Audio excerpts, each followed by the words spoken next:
منقذ ريال مدريد وأفضل لاعب في أوروبا حاليا البرازيلي رودريغو. مش ممكن مش ممكن مش ممكن مش ممكن مش ممكن. ولد رودريغو في أوساسكو ساو باولو، وانضم إلى فريق سانتوس للفئات السنية في عام 2011. حينها كان في سن العاشرة.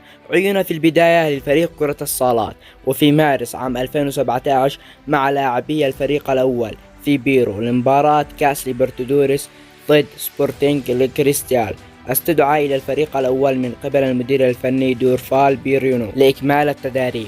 وفي 21 يوليو عام 2017 وقع رودريغو عقده المهني الأول بعد الموافقة على عقده لمدة 5 سنوات. في 1 نوفمبر تمت ترقيته إلى الفريق الأول من قبل المدير المؤقت إيلانو. شارك رودريغو مع الفريق الأول والدوري البرازيلي الدرجة الأولى لأول مرة في عام 2017، حيث دخل كبديل متأخر لبرونو هنريك في مباراة الفوز 3-1 على ملعبه ضد أتلتيكو مينيرو. وفي 25 يناير التالي سجل أول هدف له مع الفريق الأول، حيث سجل هدف الفوز في الدقائق الأخيرة في مباراة الفوز 2-1 في بطولة بوليستا خارج أرضه أمام بونتي برينا. شارك رودريغو لأول مرة في كأس ليبرتادوريس في مارس عام 2018 ليحل محل إدواردو ساشا في مباراة الخسارة 2-0 أمام ريال جراسيكو، والعفو إذا نطقت الاسم غلط. وفي سن 17 سنة و50 يوما أصبح رودريغو أصغر لاعب في سانتوس يشارك في المسابقة.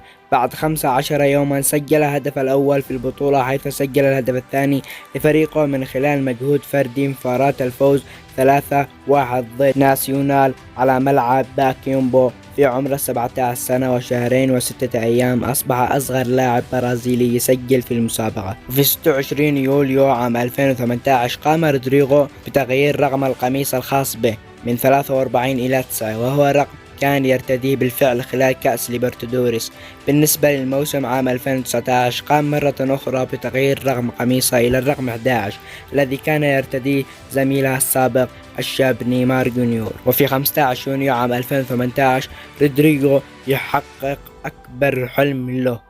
تواصل ريال مدريد للاتفاق مع سانتوس بخصوص انتقال رودريغو، وانضم اللاعب إلى لواس بلنكوس في يونيو عام 2019 بعد أن تم سن الرشد في عقده يمتد حتى عام 2025، وبلغ سعر الصفقة المشاع 45 مليون يورو. في 25 سبتمبر عام 2019 لعب رودريغو أول مباراة له مع الفريق وسجل هدف في الدوري ضد أوساسونا بعد دخوله بالدقيقة 18. في 6 نوفمبر عام 2019 سجل أول هاتريك له، وكان هاتريك مثالي بقدم اليمنى واليسرى والرأس، وصنع آخر ليساعد الملكي على الفوز 6-0 أمام غلطة الصريح. وعلى ذلك فهو أول لاعب مولود في القرن 21 يسجل ثلاثية في البطولة في موسمها الأول. تمكن من اللعب 19 مباراة في الدوري وسجل هدفين، حيث فاز ريال مدريد بلقب الدوري الأسباني. وبدأ اسم رودريغو ينتشر في أوروبا.